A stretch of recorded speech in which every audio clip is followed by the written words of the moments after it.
Kur'uyu wa gatatu igenekezo ya 24 ukwezi kwa mbere uno mwaka ubwibutsamana bumenyesha makuru wa Katolika baratunganije uruganda ku banditsi n'abamenyesha makuru wa Katolika mbere n'abaserukira inzego zijejwe ukumenyesha makuru mu gihugu mu ntumbero yo guhimbaza umuvunyi w'abamenyesha makuru Francisco Dosare Mweranda. Uruganda rukaba rwaranzwe n'ibiganiro byatanzwe n'abahinga abigisha mu za kaminuza batatu kubijanye n'ubuhinga bwa none bita intelligence artificielle n'inyifato twogirijanye n'ubwo buhinga. Abitavye uruganda bakaba barashoboye kumenya icyo ubwo buhinga, akamaro k'ubwo buhinga n'ingaruka zabwo hamwe n'inyifato nziza ijanye n'ubwo buhinga kugira ngo bugira akamaro mu buzima bw'abantu. Umuhinga yigisha mu za kaminuza Dogiteri Julius Niyongabo ari mu batanze ikiganiro aratubwira icyo intelligence artificielle ko ari ububasha abahinga baha imashini kugira ngo zikore ibikorwa bisanzwe bikorwa n'abantu, akavuga yuko ubwo buhinga igihugu cacu mbere ibihugu byo muri Afrika bikiri inyuma afatiye ku bindi bihugu. Hano mu gihugu cyacu Burundi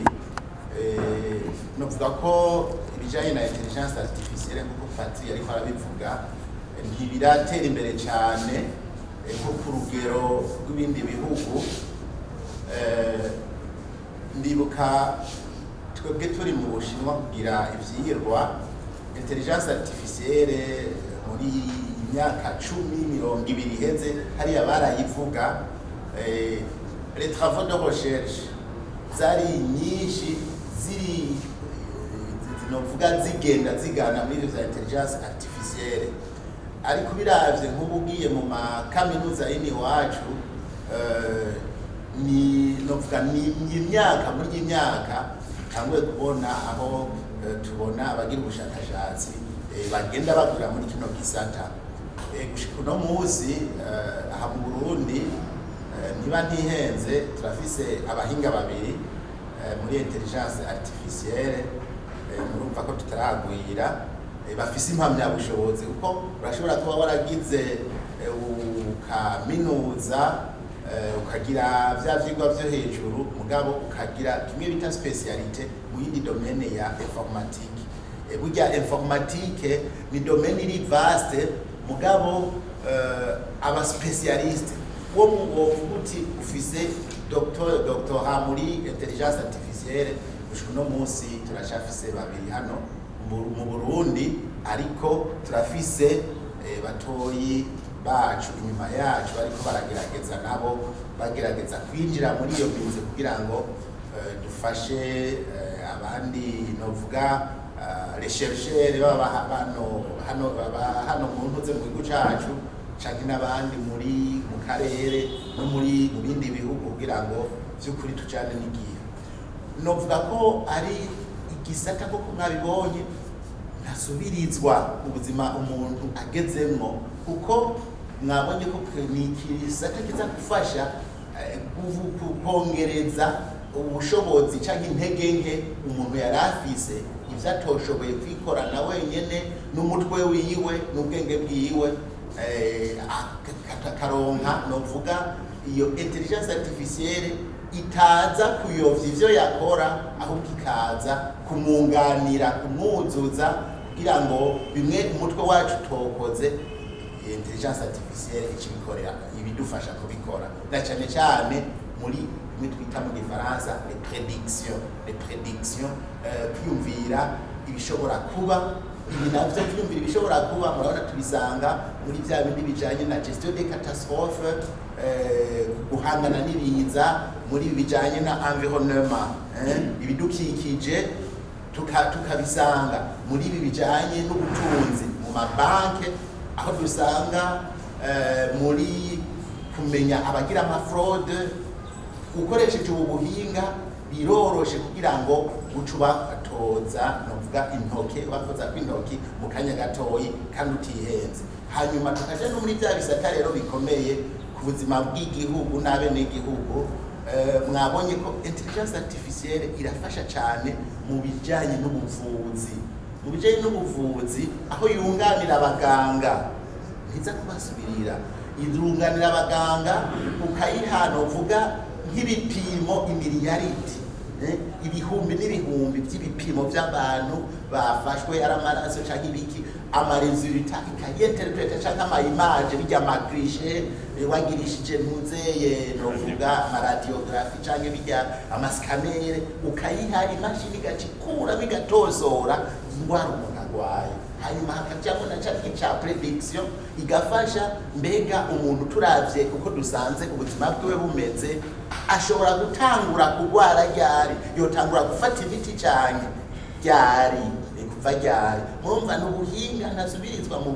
novuga mu bisata bitandukanye by'ubuzima bwa misi yose tujye mu gisata cy'uburimyi n'ubworozi iyi intelligence artificielle irafasha cyane mbere hari n'uwari yakibajije ati je nka jewe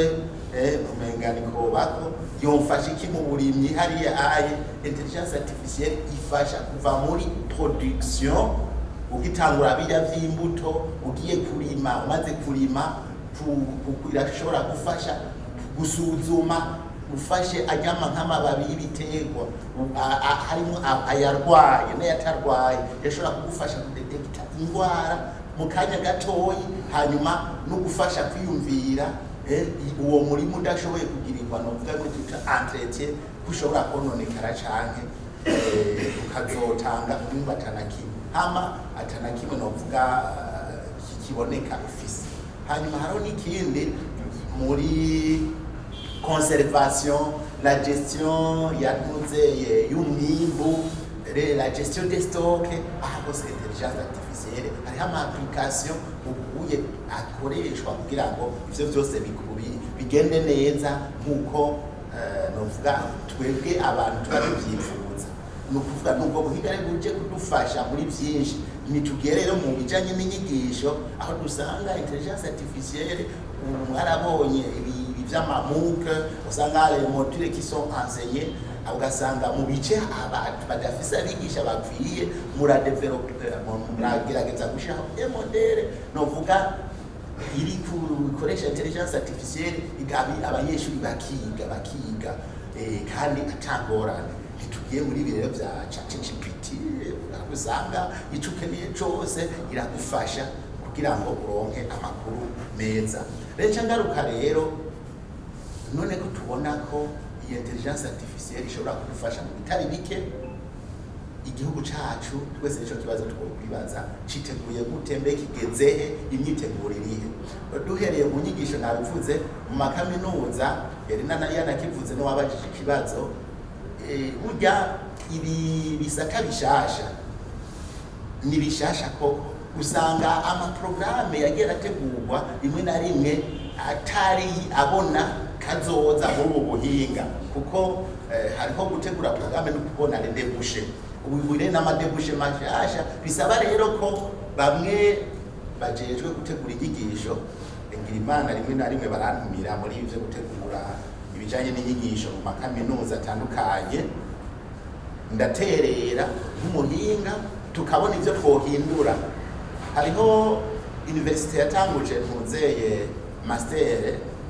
ndahaca muri ibi vyatiyise nsanga nta kuru muri master bashizemo ya intelligence artificielle aho tugeze ubu utanguje nka master muri informatique itarimo ntuzeye ikuru ya intelligence artificielle wavuga watavye akote ico abantu bizaturakimenya mugabo birumvikana bivana na audience canke abahinga babatumiye kugira ngo bagire izo programme kuko ni novuga ikintu abantu ubwo benshi reshereshere bari akwiye kujamo cyane kuko gifasha gutanga inyishu ibibazo byinshi societe ifize tugiye muri mu mashuri y'intango naho hariho n'izindi ntambuko aya mashuri y'imyigi novuga y'ubuhinga navuze ngitangura ngira presentation tuyarungikemo urwaruka rwacu kuko ni mwabonye ko ababitanguje ibintu byose bijanye n'ubuhinga bwa none bari abahanga mu bijanye n'ibiharuro mu bijanye n'ibi bintu byo kwiyumvira intelligence artificielle irasaba ubwenge mu biharuro ukwiye kuko najya amamodeli hajya bijya navuze ati sishimye kubajana muri birebire bisaba n'ibiharuro niba biharufatanye n'ibitare neone n'amafonction waratinya amafonction bishabigora nico gituma rero hajya bajya abana banyu bashize mu masiyanse hanyuma kiyoriyanta bakiga bige biharuro bakavyumva neza hanyuma bakaduga bakaja muri informatique rero abo rero bazovamo les produits birakini ngombwa ko iki gihugu cyacu cy'u Burundi tutabare consommateur ba iya kuko kujya twage tuva mu presentation ibihugu byinshi vya Afrika dukoresha izo tubivuga kunyene ibikorwa n'abandi rimwe na rimwe bitahagaze kuri les valeurs morales les valeurs z'ibihugu vyacu ntuze ivyo twemera ivyo dushaka ni ngombwa rero turonka abantu biwacu muri bino bihugu bashoboye gukora ivyo dushaka muri bya intelligence artificielle baza gukora ibijanye n'ivyo dukeneye mu masosiyete muri bimwe twariko tuvuga mu burimyi mu bworozi mu buvuzi mu bisata byose bitandukanye dushaka ikintu hashaza cya kibazo ati mbega les perspectives d'avenir nizihe zihera mu miryango la sensibilisation yavuze ati murabona uyu mwana les relations homme machine ziraperturba même la vie sociale au niveau des sociétés izo ni enseignement novuga ko zikenewe kugira ngo les sociétés zitegure kujana novuga muri rusangi n'ibijanye n'ubuhinga bwa none hanyuma kumbure novuga nti bizohera guhinyanyura ibijanye n'inyigisho hanyuma dutegure kazoza mbega mu myaka iri imbere ijana Uburundi canke Afrika isi turavye aho ubuye bigeze ivy'ubuhinga abana baca buzukuza bazababayeho gute. Umuhinga yigisha mu za kaminuza Fiacre mu impundu ari mu batanze ikiganiro aratumira abanyesha makuru kujana n'ibihe mbere inyigisho zimwe baronse zijanye n'umwuga wo kumenyesha makuru zikambere zimwe ziriko zirata agaciro afatiye kuri ubwo buhinga buguma butera imbere ku isi. Tukemera yuko tuvuye kwiga ibintu bishashe kubiranza uyu umuntu atiyiga asubira hahandi agasubira inyuma mbere hari wavuze ati réfléchir sans étudier c'est dangereux nivyo kuko usanga uko avuga ibintu gutyo bitagira ifatiro kandi sinayigeze ku rundi rwego kuri ico kintu kuravuga ugasanga uko twanyabahururu abantu hanabicana kubera ibyo bavuze cyangwa undi akavuga ati étudier sans réfléchir naho c'est inutile angambwa ko abanyesha makuru usanga uyu munsi bagakora imisi yose mugabo ugasanga ntari kariyumvira ati mbega akazi ko ndakora kaho kafashiki abantu muri rusangi abarundi canke aba mu Burundi bose. Rero uyu munsi ngira mvuga ibintu bitatu nibaza byofasha nk'abanyesha makuru kujana n'iki kintu citwa intelligence artificielle muri uwo mwanya. Icambere duhindurira paradigme ya proximité. Murazi yuko kenshi batwishe yuko umunyesha makuru akora inkuru bivanye naherereye proximité murumva environnementale proximité culturelle n'ibiki byose ariko uyu munsi ntitukiri muri proximité y'igihugu cacu gusa ce n'est pas en île ubu turi kumwe n'isi yose yababwiye iyi miduga teregide sivyo bamwe bavuga bati yogabanya amasanganya kuko abantu bose baragunga kubera basamara ku matelefone uwo bareka imiduga kitwara nta masanganya usubira kuba bwabo patire yabwiye ati amatacitse bica bigenda gute. Icya kabiri jewe nagiye mu nama muri cadre y'amashuri yanje narimwo inama koroke imisi 2 muri Centre de Recherche baronse ikiraka ca groupe twa Atlas ni mu France baronse ikiraka cyo kwiga ingene ho indege zitwagwa n'abadereva bari hasi ku isi izi ndege en ligne zitwa twebwe twese tutra voyage. Rero iyo Atlas qui développer écosystème avionique yose iri teregide par l'IA ku buryo atamudereva usakuja mu ndege ngo aragiye gutwara indege n'abantu bati mugabo rero ntitwokwihuta ko iyo ndege tubisubiza kuyikora mugaka tubaze abahinga baturabire yuko abantu bo vyakiye hamwe ico cibakira ko barabaza bagira enquête ikomeye cyane mu Faransa mu region ya Bretagne ya Normandie n'ahandi hose abantu bati reka ntawe agiye muri iyo ndege kuko ntawuzi yo yabitwara nawe usanga yishuje ikatwa mu kindi gihugu mugabo tuvyumva biri kure ukamengo ntibituraba mugabo je ndazi narumvise mu makuru yuko aha ku ruhandi iwacu bazi kwavuga ko hariyo imiduga ikoresha electricité murabizi narumvise ko haje ama moto electrique bisigura ko ejo atubari ngaha mu Burundi sibyo gayebo ibintu twumva kure rero ubu biradushwara mwanya mutoya ntidusamare ngo dusinzire bamenyesha makuru proximité n'est plus là sikujya twayize ubu nukuraba proximité par rapport y'umuvuduko wo guhanahana makuru uca muhinga bwa none bidukora ko ninyigo zigafatwa zimwe zifatiye kuri ico kintu jewe narumvise yuko nk'akarorero ndabivuge nivyo numvise sinikari ivyo niho nshaka guca kabiri ubu narumvise yuko uyu munsi mukuru w'igihugu wo muri Kongo Tshisekedi ashaka kurikirana ingwano iri muri RDC Est ari kuri ekran sinzi kari ivyo mugabo umva ko bishoboka birashoboka ko birabaho mu buryo bwa gisirikare bushobora kuba bwaje ubwo buhingi we bisigura yuko rero cyo kwiki cyitwaro kupema byukuri nibaza yuko umuyabaza ati none tubigenze gute nibaze yuko tukari kwikanuka rukupuma nuvuga ngo bumvise inkuru ikagugwako curaba icyo utakoza ife urabe ikintu gituma ikindi kiba ubifatanye ubihe insiguro approximative uhejeje kuca gatatu uhamagara abahinga bakiganireko ntibyumvikana nkuko haje nk'inkuru iraba umuntu akora ku mutima n'ubwenge bw'abantu bose nka papa ariko asanga izimbwa iyo nkuru ikaba yavuzwe mu rukwikenegwa yandi fiducia supplicance mwanya baje mu nyesho bavuga ati ko mu bundi abakatolika benshi uwo muntu papa akaba mukunda akakasanga izimbwa ndabireke gutyo ninde akoze kuri iyo nkuru hari wakoze kuri nkuru nta nu mugabo iyo nkuru iraba abakatolika benshi kubiki mutayikozeko nibyo n'ibyo gusamara ubwo ngo ni bya papa si bya papa ko birankora nk'umutolika jewe ndababara ko ari umuntu jana telefone yambika ati sha wa muntu wanyu yashaje kwe kandi yari umu intellectuel urumva namubwira nto yabwo n'ubuhinga bakoresheje canda mu kindi foto yerekana ingene bafashe ifoto imwe ya papa ikasangitse umuntu bayikubita kumbwa ndamweka nk'ibi ucibonye ucona yuko ari kintu cande ca manipulation cabaye muganga hajya yo muca amagara patiri Diodoni mugamagara uyu mugamagara n'ubundi muti ngo udusigurire ikintu kuko murazi kakatolika benshi bibakorako cyaje biryoha ndabona kenshi muri France 24 ariko cyane mu media international nta kintu kiba buno nyina bafise base de données donc liste des personnes bacha bahamagara bakacaga commentaire ukamagara muganga utimbika none nk'ubunyi wumva imashini ci kuvura umuntu kugenda cyo byo genda gute ukamagara muri kaminuza utimbika nk'umunyeshuri yoroha dissertation byo genda gute nuko rero hacaze education media kuko education media ni école populaire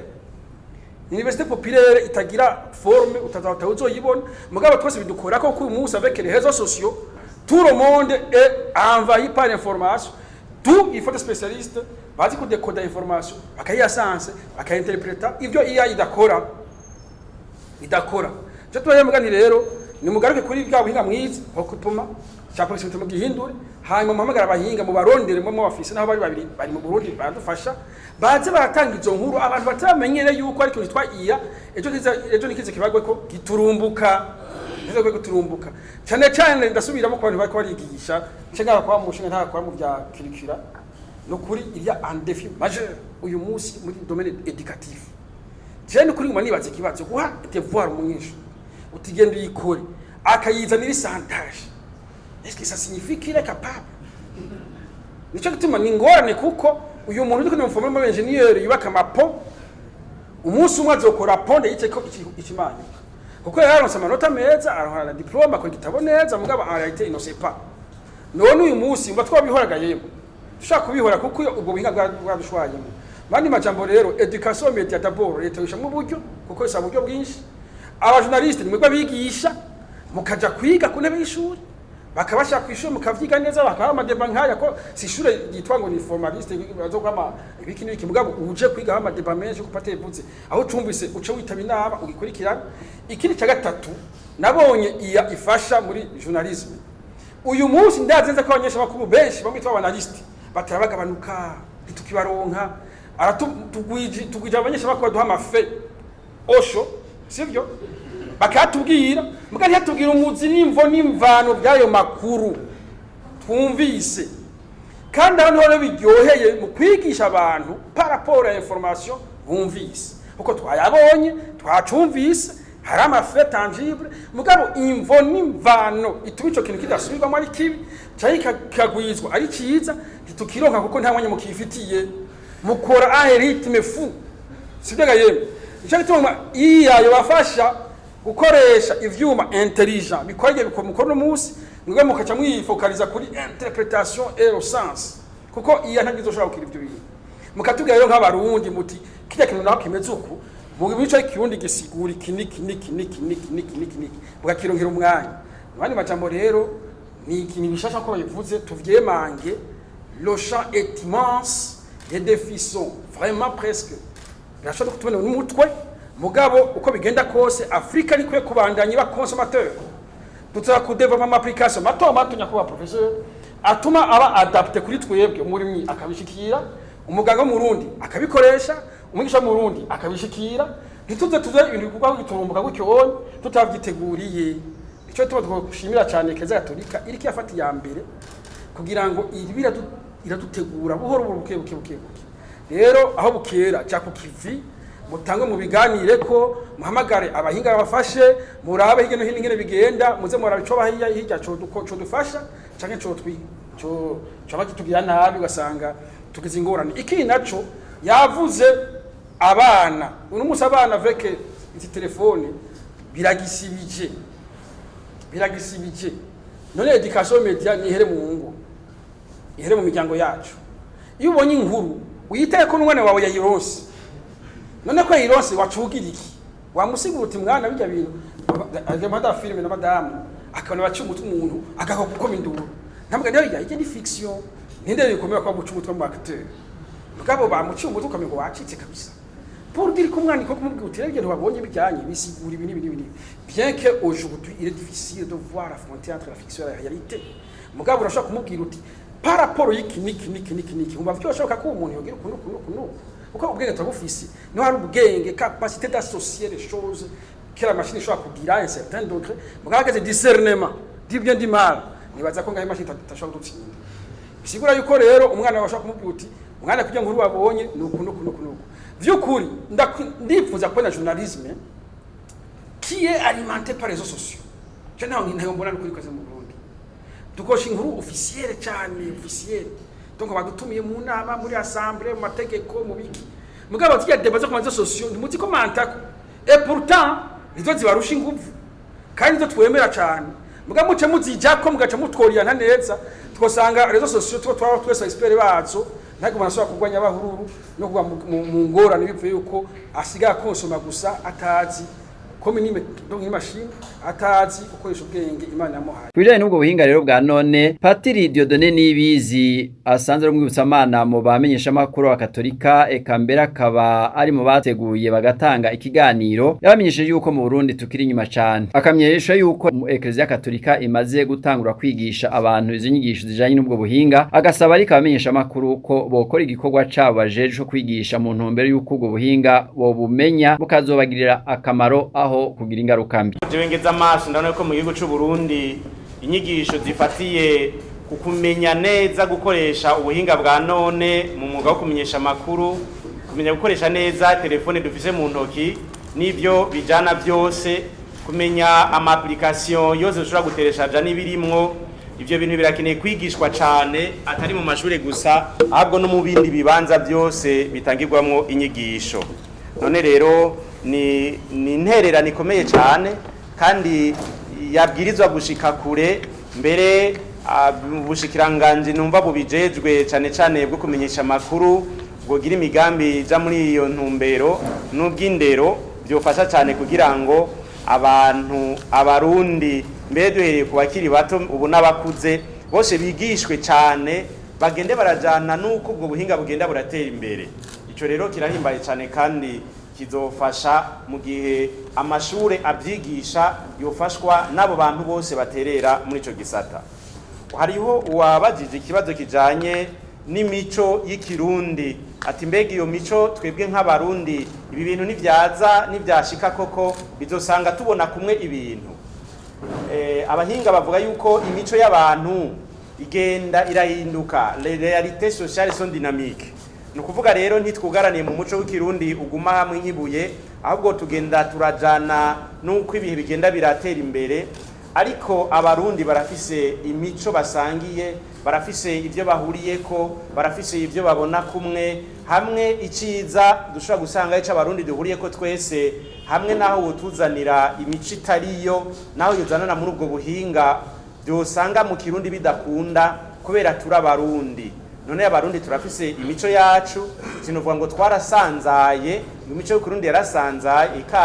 ubwo buhinga nibwamara gukwira mu barundi buzosanga turabarundi. Kumbure tugende turabwakira nk'abarundi, za ngeso nziza twabona zoranga abahinga zizosanga zongererejwe n'ingeso nziza ziranga abarundi, maze bitume ibidushobora kubikoresha ku rugero rwabyo turondeye iciza umurundi yoba abikeneyemwo. Nibyo byifuzo byasubiye no kugaruka n'ahandi. Burundi mbega buriteguye, mbega ubwo ntibwasigaye inyuma, ngira ngo bagenzanje baja kucishura, mbega turiteguye technologiquement natwebwe kugenda ku muvuduko canke kugenda ku rugero abandi bariko. Nuko hanyuma ikijanye no kwigisha abantu ndakivuge kumbure hari wundi aza kucishura, kijanye n'intererano twumvise yo gusaba yuko kwigishwa cyane muri Ekleziya. Izo nyigisho ziriho ziratangwa zo gutegura abakoresha ubuhinga bwa none kugira ngo babukoreshe neza, kandi ndabibona hirya no hino, cyane cyane kurwaruka, ku basaserdoti, kubihebeye Imana, ku banyeshuri muri kaminuza. Turafise amaformation, amasession, amaseminaire dukora kugira ngo buke buke tubereke ubwo buhinga aho bugeze n'inkwirikizi zabyo, ari kubijanye no kwiga impact de nouveaux médias sur les facultés intellectuelles, sur la vie sociale, sur la vie spirituelle, sur la vie affective. Izo zose ni inyigisho tugenda turatanga hirya no hino kugira ngo abantu uno munsi bamenyere kubikoresha neza, ntibatakaze akaranga kabo, kuko ubuhinga bwose buriho ngo buteze umuntu imbere. L'éthique des nouveaux médias, ivyo rero turagerageza hirya no hino aho dushobora kuvyigisha, kandi hariho n'abashobora kuvyigisha batari bake. Ikindi kibazo kijanye na etike nyene ni kijanye na interpretation y'ivyavuzwe. Uwabajije ati mbega Ekleziya iriko irakora iki kugira ngo yigisha abarundi mwafatiye ku magume, ku matora, ku biringo bimwe bimwe vy'igihugu bituma abantu bashobora guhungabana. Si igikorwa c'Ekleziya gusa, ni igikorwa c'abarundi bose, kwigishanya mu ngo, kwigishanya mu mashure, kwigishanya mu buzi, kwigishanya aho umuntu abaye, kugira ngo iciza tushobore kukibona neza, ikibi naco tucite ikibi. None rero mu bijanye n'Ekleziya Gatolika sinovuga ngo bariko barakora iki, ngo bafashe ingingo izihe. Raba namwe mu byo musanzwe mubona, inyigisho nk'izo meje kubabwira ziriho, kwigisha abantu gutandukanya inkuru ihinguye n'inkuru y'ukuri, kwigisha abantu kumenya ivyo basoma ko babifise iyo bivuye n'intumbero babifise, kwigisha abantu cyane cyane mu bihe by'amatora, ariko cyane cyane tugarutse ku nkingi nyamukuru dushimikira ko nazo nagateka kazina muntu, umuntu nk'uko Imana yamuremye, la dignité de la personne humaine, ni ukuri. Ukuri ni nta shingurwa mu nyigisho zose zitanga, ikintu cyose kiza ari kinyoma sico. Hanyuma hariho umwidegemvye w'umuntu nk'ikiremwa c'Imana, la liberté, duteza kusonera tukawubahiriza muri vyose. Hanyuma hariho urukundo rubwiza kuranga abantu bose, mbere runadutuma dukora ivyo dukora, hakabaho n'ubutungane budusaba gukora ibintu byose nko bitegerezwa, gushika ikintu cyose mu kibanza cyabo. Izo ngingo zitanu mpejeje kuvuga ziradufashira mu gutegura abantu mu kubigisha kugira ngo bamenye ingene bo kwigenza. Amakuru atariyo, amakuru agusaba kugirira nabi umuntu, ico gihe urumva ko haza sinikinyoma, la verite. Ayo makuru aje guhungabanya agatika k'umuntu yaremwe n'Imana kwiriye icubahiro. Murumva yuko hariho inyigisho zitari nke zituma abantu by'ukuri bazikurikirana. Ni ijambo ry'Imana mbere rinabivuga, bashobora no guhagarara neza mu bihe bariko bumva amakuru atandukanye, naho iyo babahamagarira kugira na bene wabo. Sinibaza yuko umuntu yakurikira inyigisho yoca jana rwo ngo numvise inkuru, ngo numvise amakuru. Ku kibazo kijanye na fiducia supplicans, urwandiko ruheruka gusohoka, nibaza yuko nk'abamenyesha amakuru mwarusomye. Ni urwandiko rutari rurero, n'impapuro 7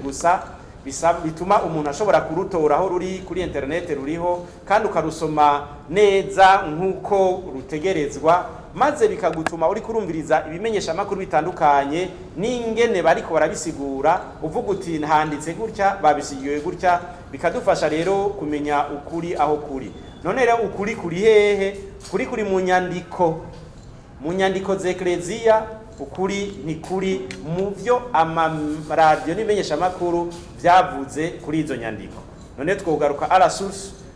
première nk'abamenyesha makuru akaba ariho dukorera, hama tugaca tugenda no muri commentaire interpretation tugira n'amakuru dushikiriza, tukagenda turafatira ku zindi nyandiko zakurikiye mugabo zivuye ku masource officielle institutionnelle première nk'abamenyesha makuru mu bice bisigura, aho turashobora kugira inyishu, insiguro n'inkuru natwe turondeye. Hanyuma kugira ntidukomeretse societe hari kwakorwa iki? Ibi bibazo bya intelligence artificielle n'ubwa mbere muri Ekleziya turiko turabiyaga. Iyi nyigisho ni ya mbere, kano karyo n'akambere. Uyu mwaka intelligence artificielle izogaruka nkuko nabivuze mu ijambo papa adushikiriza uyu munsi rava risohoka, rizoshikirizwa abakristu ku itariki 12 z'ukwezi kwa gatanu. Le thème central, c'est l'intelligence artificielle et la communication. Nico gituma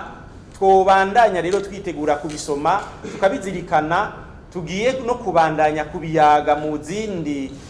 bindi bibanza no mu bundi buryo, kugira ngo rero Ekleziya, mwumva ko ari Ekleziya, dukomeze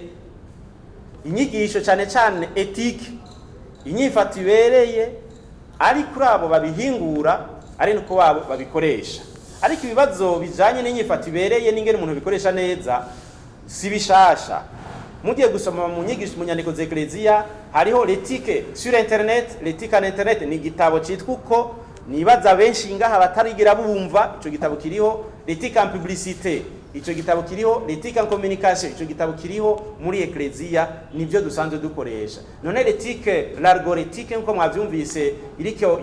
Ekleziya irasaba inaterera kugira ngo ikomere. Hariho n'urwandiko ruka gusohoka Ekleziya yafashije dikastere ya education, igisata kijejwe ivy'indero cafashije kugira ngo urwandiko rujeho, barerekana neza ingene abantu ubu kwigishwa kugira ngo baze bakoreshe neza kandi babeho neza mu bihe intelligence artificielle izoba imaze by'ukuri kugwira hose. Mu gusozera inyifato ibera amenyesha makuru, novuga nti reka tubanze twige. Je numve ngo novuga turacari mu ntango gahe bacu mu Burundi. Abahinga muri intelligence artificielle ntidufise benshi mu gihugu. Reka tubanze tubyige, no basaba mbere ndabatumira naho muzokumva inyigisho bene izi hose, murazozitaba, murazosoma cyane, tubimenyere, tubitegere, tubivuge mu Kirundi, tubimenyesha abarundi mu mamedia, tubigishe ikibereye nk'abarundi. Mbere novuga nti nk'abemera Imana ko turi muri cadre des journalistes catholiques, nk'abemera Imana twigishe dufati no kwijambo ry'Imana nyene kugira ngo dutegekanye, dukinge ejo ntihagire ivyononekara, kandi ari twebwe umwuga wacu twa tujejwe no kwigisha abarundi. Murazi ko ari mu byo umwuga wacu jejwe eduquer, former, biri muco mu gikorwa cyacu nk'abamenyesha makuru. None rero inyifato ibere umenyesha makuru novuga nti reka tubanze duhere ngaho, tubanze twige, twigishwe, twigishanye, bize twigisha abarundi rero mu mwuga wacu. Mu bimenyesha makuru byanyu ni muvuge intelligence artificielle. Uyu mwaka tuyivuge, tubishikiriza abantu mu Kirundi mu mvugo bumva, nkuko abahinga bose bavuze ngaha bagerageje kwirinda imvugo iremereye kuko iriyo kugira ngo bibe ibintu abantu bashobora kumva bishobore no kubafasha gukomunika ntibakumve ce que vous n'avez pas communiqué.